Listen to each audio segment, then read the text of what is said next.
also want to remind you that Josh Hammer is a lawyer by training.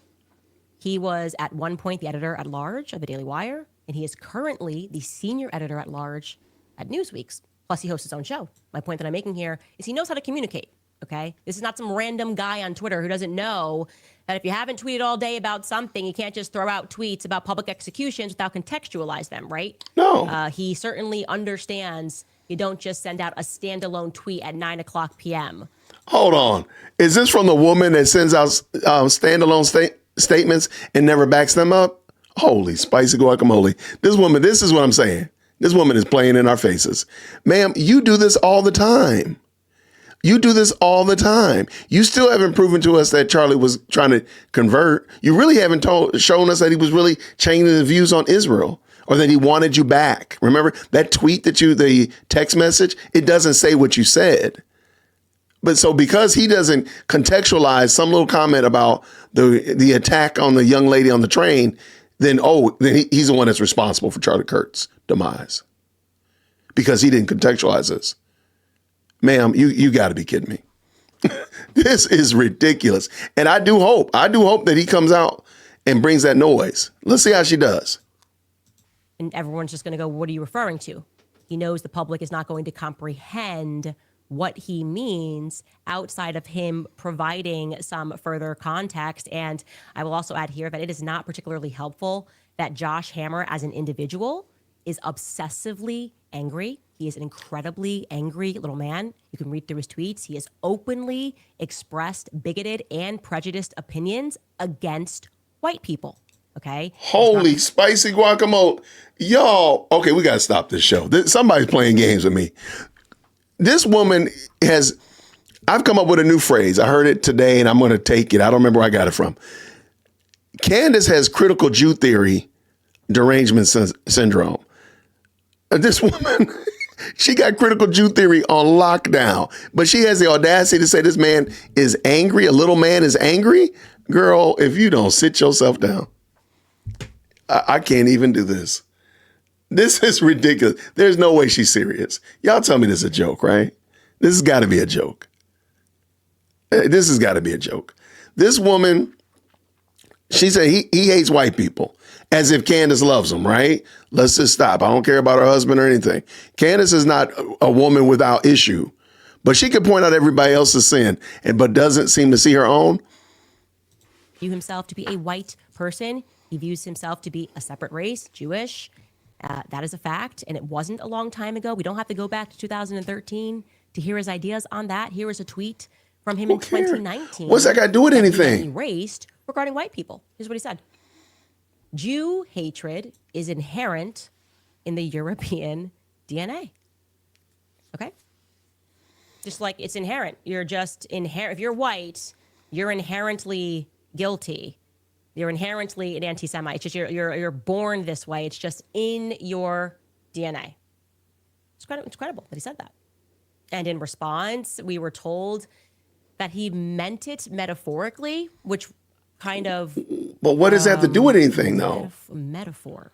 Can you run that tweet again? I do know a little bit about metaphors and similes, and I'm not feeling... Jew hatred is inherent in European DNA. How's that for a metaphor, guys, for you? Because I thought metaphor might be fire hair to describe somebody who's redheaded. Oh, no, it's not literally fire. It's fire red. No, I don't think a metaphor would be saying explicitly and literally that hating Jews is inherent inside of white people. I think it's amazing that he's even allowed, like there's just no consequence. It's like, yeah, well, editor at large at Newsweek, what are you gonna do? It's fine, you can hate white people, we all know that. It's fine, totally fine. Anyways, that's what he thinks about you guys, full stop. And people are maybe perhaps because of that. So let me ask a question. Why do you think she just told that story?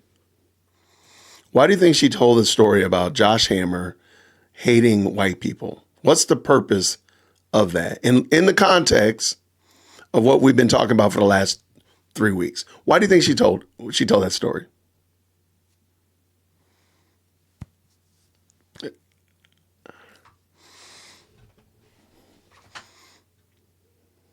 Because her followers will eat it up. Man, y'all killing it. So that they'll hate him.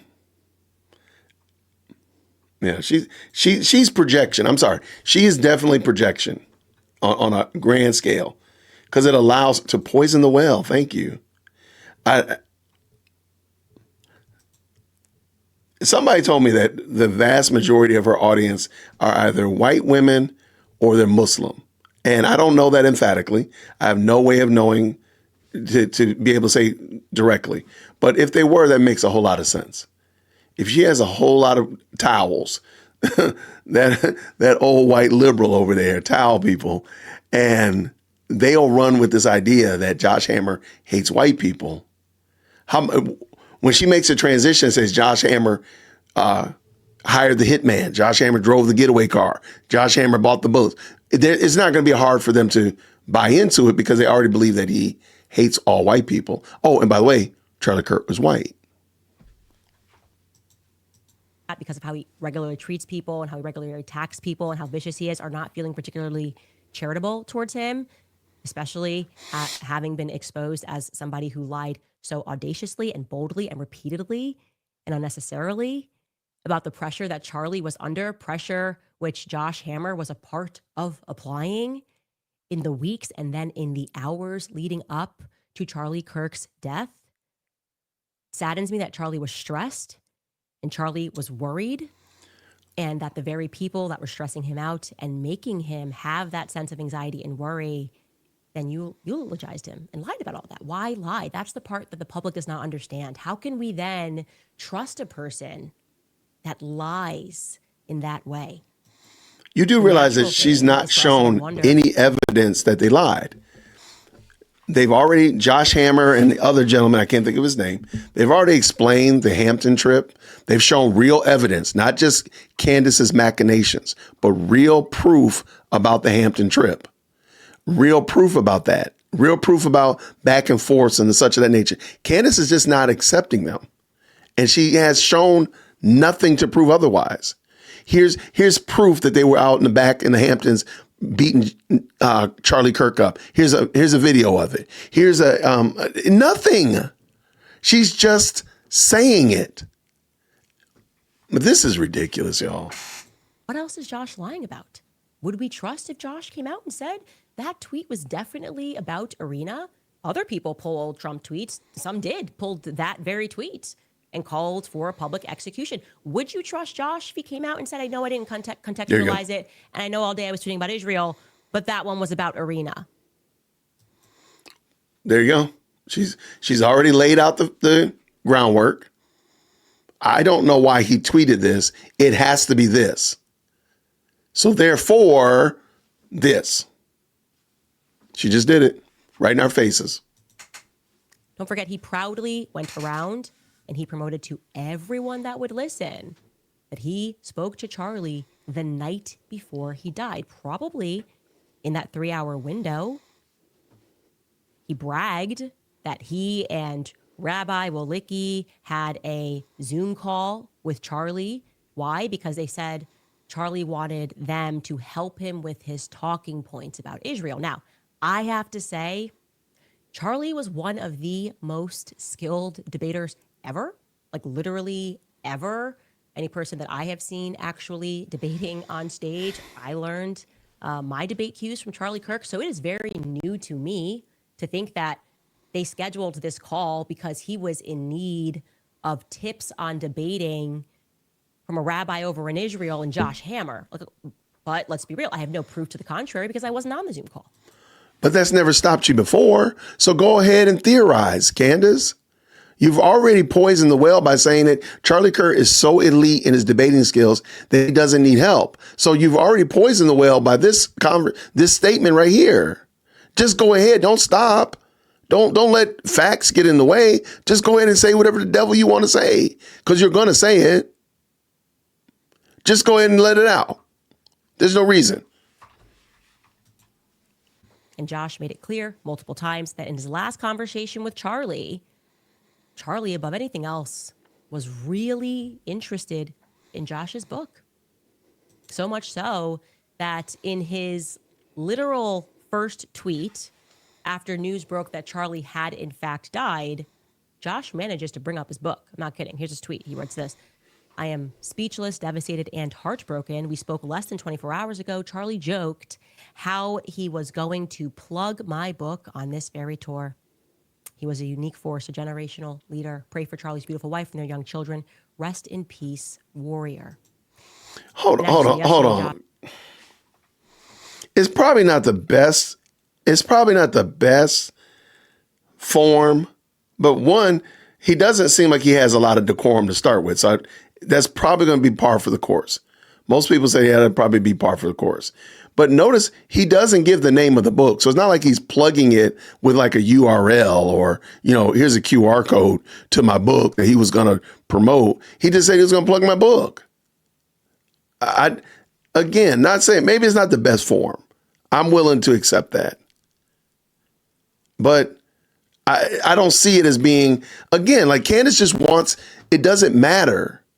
It doesn't matter what you do. That's why I don't think Turning Point should ever address her again. Because no matter what they say, she's going to turn it in a certain direction because she wants it to go there. She's a hammer looking for a nail or a screw or a toe or a thumb. She's going to just go wherever. She's going to do whatever the devil she wants to do. I hate to say it, but nobody should even trust her and give her any more information. Let's finish this up. How he was going to plug my book on this very tour. He was a unique force, a generational leader. Pray for Charlie's beautiful wife and their young children. Rest in peace, warrior.